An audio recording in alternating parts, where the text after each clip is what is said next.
Hey everybody, what's going on? This is MW3 and today I am bringing you one of my Modern Warfare 3 gun comparison videos.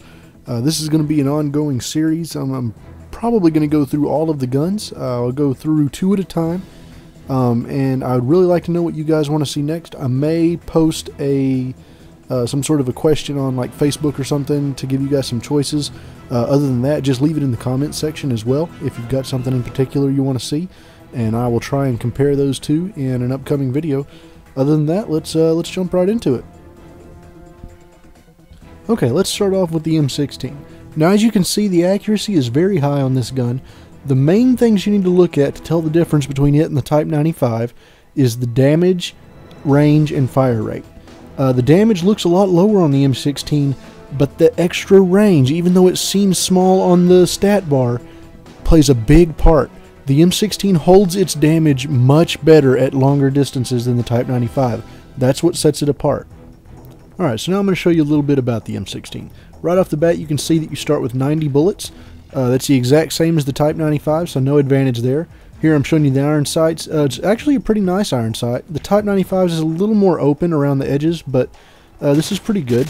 You can see there's very low recoil on this gun. Kind of kicks in a circular pattern. And there is the full empty clip reload, and I'll show you the bullet spray here. You can kind of see it from there, and we'll walk up. It's actually a pretty tight grouping. Alright, now for the optimal class setups to put around an M16. You can kind of see from the loadout here what I'm going with. There's really a lot of ways to set this gun up, but what I like to do right off the bat is go with the two attachments. Kick isn't really needed. Impact is actually pretty nice in this gun because you can use it at long ranges. I stay away from focus on this one because I don't get into a lot of close quarters combat. When people are shooting at me with this gun, I usually have the drop on them, so I'm not usually getting hit while I shoot them a whole lot. Breath is okay if you need to hold the breath down as you're shooting longer distances, but I tend to go with two attachments. I think rapid fire really helps this gun. It bumps it up to a higher fire rate even than the Type 95 without anything on it. Now, the fire rate is how quickly the bursts come out, not the time in between the bursts. I also like to go with the ACOG scope because it gives me that enhanced zoom, and I can get into some longer range engagements where I think this gun really shines. It doesn't work really well up close like some of the other guns do. Again, on your red dot, if you tend to go with that, you can go with anything. The Delta and the Lambda out of these seem to work the best for me. I usually just stay with the regular one though. Secondary, you can really go with anything you want here. I know a lot of people are running the FMG9s. A Stinger or something like that can be just as good in a lot of cases. Okay, on your lethal, I like to go with the Claymore, Bouncing Betty, something like that, because with this gun I tend to be playing more support style. So I usually run something like Claymore and Scrambler, or Claymore and Trophy System, and kind of sit back and try and help my team out in the objective. Feel free to use whatever you want. Portable radar would work well. I don't really endorse that, but it would. One perk that I think works incredibly well with this gun is Recon Pro. Recon itself is when you throw the flashbangs or whatever, it will paint your enemy. Recon Pro, anytime you hit them, it will paint the enemy. So if you shoot someone from across the map and don't kill them, they still show up on all your teammates' radar. That's why I really like it above the other perks. Just about anything would work well with this gun, but I think it shines the best. Also like to go with Blast Shield Pro. If you run the trophy system, that isn't so important, but I like to run that just so I don't get flashbanged and grenaded a whole lot while I'm sitting back trying to pick people off. Assassin Pro would be good also. This is one gun where Overkill Pro would work really well. You can put a SMG or a shotgun with it, then you'll be able to move around quite a bit easier, not have to worry about getting into some close quarter combat situations. For the third perk, I like to run Marksman Pro. Marksman kind of gets overlooked, but what it does is it shows you the enemy's name at longer distances. And I know that at least for me, it's been really hard for me to see a lot of enemies at longer distances in this game as compared to other Call of Duties. So that can really help you with a 3-burst gun where you're sitting back and trying to play, more of a support style. I think that works the best. As far as strike package and death streak, you guys can really pick that on your own. It doesn't really matter. Now here are the stats for the Type 95. As you can see, the accuracy and the range are a little bit lower, but the damage and the fire rate are quite a bit higher than the M16. This gun works a lot better up close to mid-range than it does at long distances. It doesn't carry its power out like the M16 does. And we'll get into a little bit of the accuracy and other stuff in this next clip here. Alright, now let's look at the Type 95. I think you can see a little more around the edges of the iron sights than you can with the M16. You start with the same amount of bullets.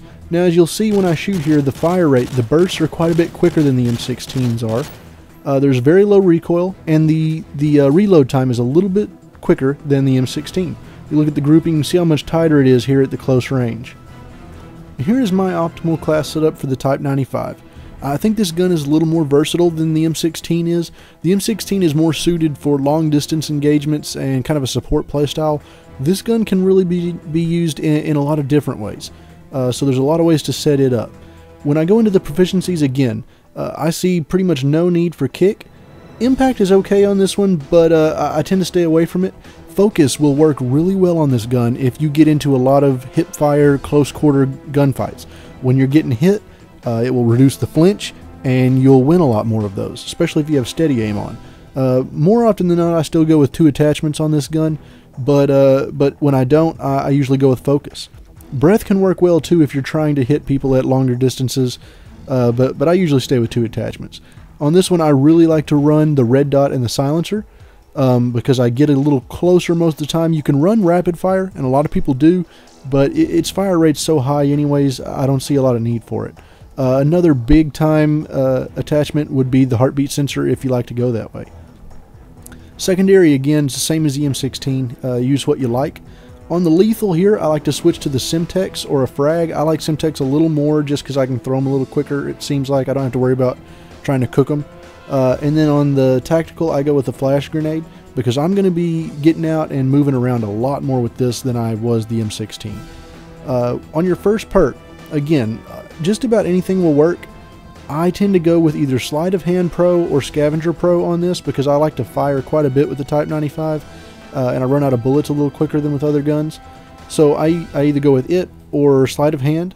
More often than not, I go with Sleight of Hand just to get the reload in a little quicker. On my Tier 2 perk, I like to go with Quick Draw Pro. It gives me faster aiming, but it also gives me faster grenade and stun throws. And if I'm moving around with this gun, since it is a 3-burst, I'm going to do a lot of stun checks and things like that. For perk 3, I like to go with Stalker Pro. This will let me move around corners while I'm aimed down sight, so I can kind of get the jump on people sometimes. Again, Marksman Pro works well with 3-burst guns. Dead silence, steady aim, all of those work very good. I think Stalker works a little bit better than the others with the Type 95, especially if you're going to be rushing at all. Again, Strike Package and Death Streak you can really pick on your own. Alright, well this has been my very first Modern Warfare 3 gun comparison video. Just to kind of give you an overview, I think the M16 is better suited for longer distance engagements and more of a support playstyle, where the Type 95 seems to be a more versatile gun that you can use either way. I like to run around with it a little more, rush a little bit more, probably not as much as with like a SMG or something, but it is very good in close quarters combat, and it works very well. I think the edge probably goes to the Type 95 right now. It feels almost overpowered, and I would not be surprised at all if they patched that gun soon. But really, it's up to you. Let me know what you think in the comment section, which one you like best, which one you use more of, and let me know what guns you want to see in the future, and I will see you guys next time. Thanks.